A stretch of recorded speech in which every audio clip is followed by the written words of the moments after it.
Hello and welcome to Dialogue. Head of the secessionist Democratic Progressive Party, Ching-te, who won the island's election in January with only 40% of the vote, formally took office on Monday. As many question how Lai will handle cross-strait ties, analysts from both sides say the answer will be found in how China-U.S. relations evolve as competition between the two nations continue to rise. Could China and the U.S. be dragged into a full-blown conflict over Taiwan? What is the right relationship balance for the two major powers? And has the world entered a new Cold War? Join us for our discussion today from Beijing. I'm Xu Qinduo.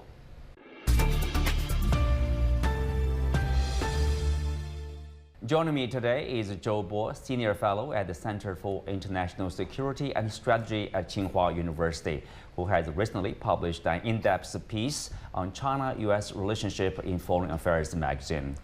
Welcome to Dialogue, Zhou Bo. Let's start with Taiwan. You said Taiwan could be the only issue that could drag both China and the U.S. into a full-blown conflict. Explain to us why Taiwan here. Because I always compare South China Sea with the Taiwan issue. Actually, in South China Sea, it is easier for China and the U.S. to have an accident because the ships and aircraft often get too close to one another. But it would not be as consequential as in the Taiwan Strait, because that is almost number one security issue for us. And we have laid down three conditions for applying non-peaceful means to resolve this issue. So should there be a conflict in the Taiwan Strait, it must have major consequences, and it cannot be small in scale. So there's always a danger, a risk, let's say, in terms of security.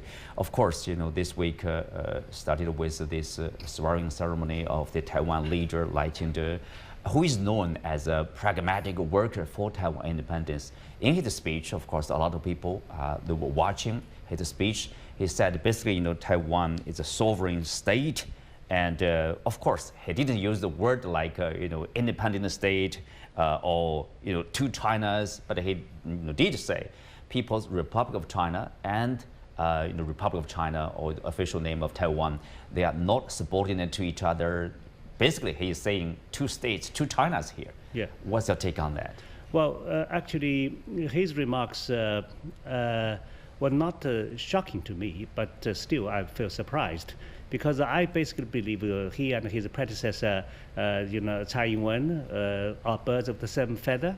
But I didn't expect actually he is so hell-bent, on confronting mainland. And this should not be the case, given that he didn't win the majority of public opinion, and his party basically is one seat short in the legislature. But I don't believe that he can do whatever he wants. Also, for what I said, there are two facts about this Taiwan issue. One is Taiwan will not move away. The second thing is time is on the side of mainland China. What do you mean by say time is on the side of the mainland? Because many people would say the script of his speech obviously is already reviewed by Washington. Before he made it public there. So there's an endorsement. If we say this speech is quite provocative, but that was also made by Washington here. Yeah, I mean, time is on the side of mainland because the mainland China, which is represented by People's Republic of China, is growing with strength. And right now we are the second largest economy, by GDP, but by PPP we're already the largest economy in the world. So in spite of some slowdown in our economy, but nobody doubts about the future of China. So we are moving still in the right direction. And if you compare this kind of strengths between mainland China and Taiwan, be it military or be it economic, be it political, there's no comparison at all. So, and as time goes on, this gap will simply become bigger and bigger. So I believe time is really on our side. But at the same time, there's a U.S. factor, which is a big factor, let's say. The U.S. just passed an additional bill which will provide $8.12 billion to Taiwan to counter the mainland here. And also people say, at least in the West, they would often say, today is Ukraine, tomorrow Taiwan, obviously, and Lai Ching-te himself seems to be playing along with Washington's strategic containment of China. He said Taiwan is at the frontier of democracy here. Combine the factors here. Do you see that kind of a rising threat to the Chinese territorial integrity? Actually, you have asked a number of most important questions. Well, for the United States, their policy, officially speaking, is one China. But we believe they are just hardly not this one China policy. And President Biden himself actually gulped for 4 times, talking about defending Taiwan. But he also talked about one China. So but even if this is a kind of a strategic ambiguity, there is nothing that is secretive about American intention to turn Taiwan into so-called POCUPY. So that is why you are saying, the United States actually speeding up selling arms to Taiwan, and also it now includes, sending people to train Taiwanese soldiers. So actually, it's already a further effort. Yeah. Okay, tell us what's the U.S. goal, for the situation across the Taiwan Strait. Let's say the U.S. previously, at least, they have this one China policy here. They say maintain strategic ambiguity. They have also Taiwan Relations Act there. They say that serves their interests. But increasingly, there are strategic thinkers in Washington calling for clarification of this one China policy, because people would say they are trying to abandon or appear to abandon this one China policy. What is the ultimate goal of them in terms of security in this region? This kind of policy actually has changed a bit, starting with a kind of a suggestion by Richard Haas, who suggested that the United States should actually turn its policy from strategic ambiguity to strategic clarity. That is to make clear that the United States would defend Taiwan. But this kind of policy still is not accepted as official policy, because why Richard Haas would make such a suggestion? Because when the United States, I believe in its own strength, that it was strong, so okay, we can afford to be ambiguous on this point. But the same mainland China becoming stronger and stronger, they are afraid that probably mainland China would become what they believe to be more provocative. So therefore, they want to, declare that they would defend Taiwan in a clear-cut manner.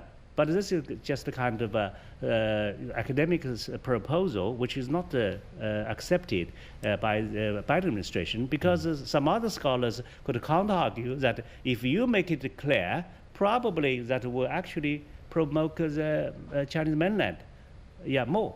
Yeah, in that direction. In the United States, at least, some people would say, today's Ukraine, tomorrow's Taiwan. What's the similarities? What are the differences between the two situations? Well, the difference is very clear, because Ukraine is an independent sovereign state, while more than 180 countries in the world agree that Taiwan is part of China, right? Then about Ukraine, well, this issue is certainly in part driven by NATO expansion. I would say in part, right? Even if it may not be totally driven by this issue, because Russia would also, think about their own spheres of influence. But when it comes to Taiwan, this is not about the question of sphere of influence. This is about, Taiwan being part of China, which is universally recognized. So, but what I need to say is that, in spite of the fact that Taiwan is not united with mainland China, the Chinese government has never declared a timetable for reunification. Yeah, so the 3 conditions are basically the worst scenarios in which we have to use force. But I believe so far the Chinese government is still having patience, because even after he was elected, from all the official remarks by the Chinese government, by Chinese leaders, we are still talking about peaceful reunification. So there is a fundamental question. So with the growth of strength of People's Republic of China, so would this kind of confidence, would this lead to confidence, or would this lead to impatience, right? I believe, this growth of strength would actually make us more confident about eventual peaceful reunification. It won't necessarily make us more impatient that we have to use force. So still, Taiwan would be more dangerous. People would say, in particular, if the new administration in Taiwan, like Ching-te, if he continues to take a bold stance in terms of like two states, in terms of Taiwan independence, do you think that it will pose more dangers, more challenges to the security situation across the straits? I think we have to wait and see. And I believe the United States is also adopting this attitude, wait and see, although they are, actually behind Taiwan. I believe what they said would be decisive to Taiwan. If they want to put Lai Ching-te under control, they definitely have all means to put him under control. So this probably is against the bigger picture of China-U.S. Rivalry or competition. So this picture is still unfolding. We don't know. Of course, for the mainland, if you follow the U.S. doctrine, is that you need to be powerful, because peace comes from strength, in particular military strength. Do you agree? I think in a way, yes. If you're talking about the military strength, certainly the PLA is growing with strength. Yeah. If we, the Taiwanese military is not comparable at all to the PLA, but if we compare PLA with the U.S. military, I would say, globally speaking, the U.S. military is still much stronger than the PLA, but we have no ambition, overseas, except to perform some humanitarian operations. But in the Western Pacific, along the first chain of island, I believe it is fair for me to say, as agreed by many, experts, the gap between Chinese and American military is shrinking, to the advantage of mainland China, because we have a lot of advantages. Because first of all, it is closer to us, so therefore we could have adequate logistic supply, sufficient intelligence, gathering, so on and so forth. And in terms of, firepower, right now PLA is getting stronger and stronger. All these are not secrets. So I believe time is really on our side. We'll stick to Taiwan question here. Of course, there's election in Washington upcoming. In the United States, Donald Trump could well come back to the White House. Will his China policy any different from Biden, in particular, over Taiwan? Actually, we won't know that. But my personal assessment is that the second term, a potential second term of Donald Trump, probably would be very much like, Biden administration. Why do I say that? Because Biden, in the beginning, was quite friendly towards China, but the first term of Donald Trump has actually created something that he himself did not expect. That is kind of bipartisan consensus against China. This consensus is ideological, although President Trump was a businessman turned president. So his legacy actually has President Biden handicapped. So he has to follow Donald Trump's, legacy of this kind of ideological, animosity towards China. But then, if Donald Trump comes in, so what is the room for him to maneuver? I believe the room for him to maneuver is also small, because Biden has tried his best to have this kind of a small yard, a high fence, and of course, when it comes to President Trump again, then he of course will just go further down the road. The only difference is whether he would really, add a tax to all the Chinese products, to 60%, as he has sworn. Nobody knows that. But I think it is important for the United States to pay, special attention, not to, let something happen. For example, like Nancy Pelosi's visit, for example, we are not so naive. We are not so naive to believe that Joe Biden could not call her to stop this visit. It was even mentioned in Washington Post. that Nancy Pelosi said, if Biden called him, he could stop this visit. Yeah. Biden didn't. But he didn't. In your this analysis in foreign affairs, you mentioned this interesting concept, basically trust but talk. Many would say there's a lack of political trust between Beijing and Washington, and that's a major challenge probably for the bilateral relationship. So we are seeing quite frequent meetings between senior leaders, between the national leaders, but the progress is sort of like disappointing, let's say, to a lot of people. Trust but talk. Usually people would say, trust but verify.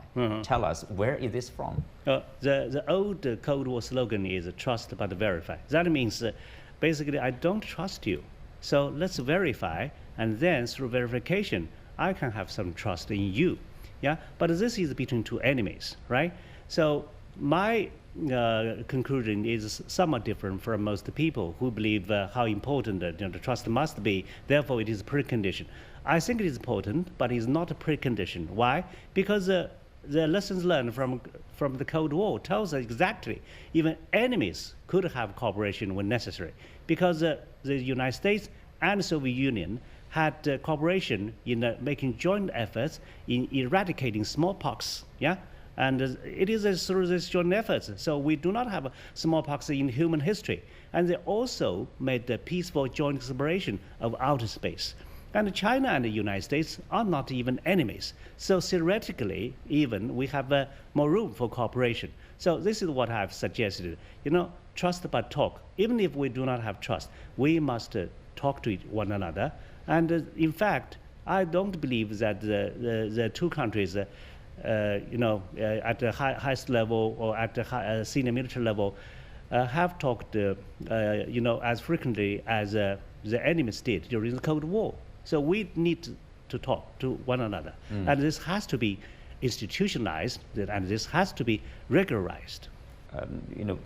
One factor probably people would cite for the lack of trust is, for the U.S., it seems quite clear they want to maintain this hegemony or whatever you call it, preeminent position around the world. And there's a anxiety or there's a concern that China is rising fast. China could replace the U.S. to become number one. That's something unacceptable to Washington. What can China do? I mean, China has to grow that's, the right for any nation to develop itself. I believe this has something to do with Americans' self-perception that is characterized with a kind of a narcissism, because the United States has described itself, as an indispensable nation. That is a very word of Madeleine Albright. And the United States has described itself as a city upon the hill, right? So, but I believe when this kind of a narcissism, met with reality, yeah, and then this kind of narcissism was somewhat dashed. So the United States felt frustrated, and then they start to look for enemies. Then, is China necessarily, even a competitor? For example, liberal democracy has been in steady decline for the last 17 years. Yeah, according to Freedom House, that is a watchdog of democracy in the United States. So, has this anything to do with China? It has nothing to do with China, right? China is not promoting socialism or communism overseas. China is not exporting this ideology. Yeah. So why has liberal democracy be in steady decline? This is my question. But whatever the answer, it has nothing to do with China. So I believe the United States really has this kind of tradition of looking for an enemy, and it has wrongfully, believed that China and probably Russia, are the very reasons. Yeah. So I don't believe it is justifiable. Yeah. Along with China-U.S. relationship, of course, there is a concern in the West about the close relationship between China and Russia, not only over Ukraine issue, but also the long-term, big power competition. They say if the U.S. is pursuing a new Cold War, basically by continuing both China and Russia, and the ideal situation for them is to drive a wedge between Beijing and Moscow. Now, given the state of the relationship between Beijing and Moscow, it seems that's impossible for them. How do you look at China-Russia relationship versus, of course, their relationship with the U.S.? Okay, on China-Russian relationship, the concern of the West basically are on two major points. The first is so-called unlimited friendship.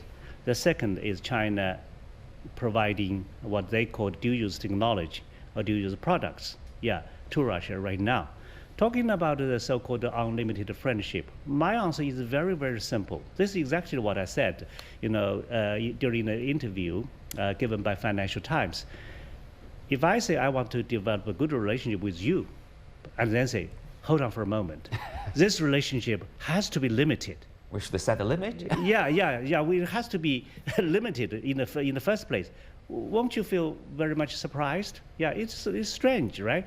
So people always quote this term, but they did not mention in the same paragraph, in the same joint statement, China and Russia have made it quite clear that this is not allies against any third parties. Why don't people quote that? And then coming to this kind of a dual-use technology or dual-use products. For example, gas and diesel. When I mention these two words, you won't think of anything that are particularly important. But this kind of products, once put into a military truck, can become a kind of military product, right? So this kind of dual-use nature is there, but if it has this kind of a dual-use nature, then you have to assume first it's for civilian use. You cannot assume that it is in the first place for military use. So China and Russia are largest neighbor toward each other, and we have normal trading. China also wants to, export our products because the Chinese economy needs that. So what is wrong with that? But at the same time, of course, what we are seeing is the U.S., let's say, maneuvers, U.S. moves, whatever you call it, and people would say contain the China in terms of security. For example, you have Quad in Asia, right? India, Japan, Australia, U.S., and AUKUS, U.S., Britain, and Australia. Now they are talking about bringing on New Zealand over there. Are you concerned with the development of such military alliance, basically? Let's talk about it separately. If you look at the Quad, there is a military element in Quad that is only in a military exercise called the Malabar exercise. And nothing goes much beyond that. And because of India, which is not an ally of the other three countries, so Quad so far is not a military alliance. And I don't believe, precisely because of India, it will become a military alliance. Then AUKUS certainly is a kind of alliance among three allies. But then the question is, how important can this kind of a mechanism become? Because I once thought about one question. Americans say that they have over 60 allies and partners, which is true. But then, if in the worst scenario of having a direct conflict with China, how many American allies are really countable? Japan might just stand in the, at the forefront because it has a treaty obligation to provide American, forces with logistic supply. It might provide, American troops with bases. But when it comes to a direct, conflict with China, the Japanese public opinion is against that. And then when it comes to the second country, probably Australia, government has made it clear that we, yes, want to buy the nuclear-powered submarines, but it's not for exchange of a role in the Taiwan Strait. They have made it quite clear about that. So all these countries basically have their own conditions, which you won't know whether they have you won't know until last minute what the real attitude is. So I don't believe that the United States can actually come up with all its allies against China. Maybe it wants, and this is why President Biden is, stressing alliance as never before. Trump's policy is American first, and according to Richard Haas, Biden's policy is very much like allies first. But why allies first? Because American strength is no longer as strong as before. So therefore, it has to attach great importance to the assistance from allies. But if we are talking about a war with China, so I really have serious doubt how useful this kind of support from allies would become. Mm-hmm. Well, in a sense, the Ukraine conflict can be seen as a proxy war. Some U.S. officials talked about it publicly. The purpose is to weaken Russia because Russia is a rebel.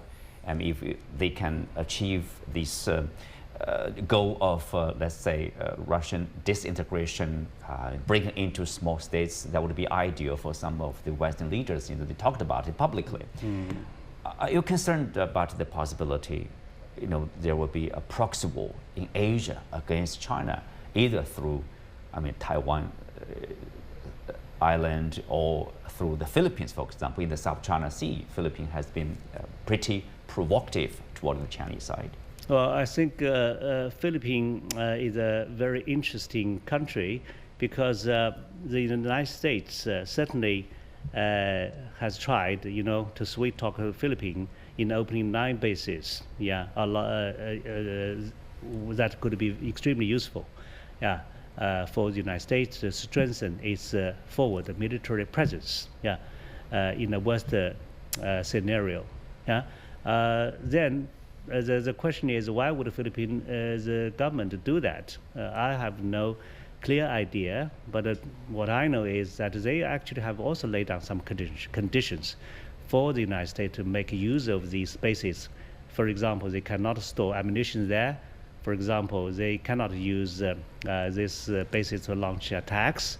But of course, these kind of conditions could also change, if this relationship between China and the Philippines start to change. Yeah. So talking about the Philippines, I think we have come to this issue, of the stranded, rusted military ship. In the Jiao, or what it is internationally known as the second Thomas Show, right? So I don't believe that we're going to attack them militarily, because this is already made quite clear by our spokesman from the Ministry of Defense, from Ministry of Foreign Affairs.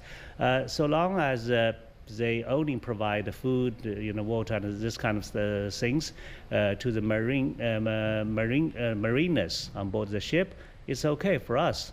But they just cannot, send the building materials to the ship to have it fortified. That is not allowed.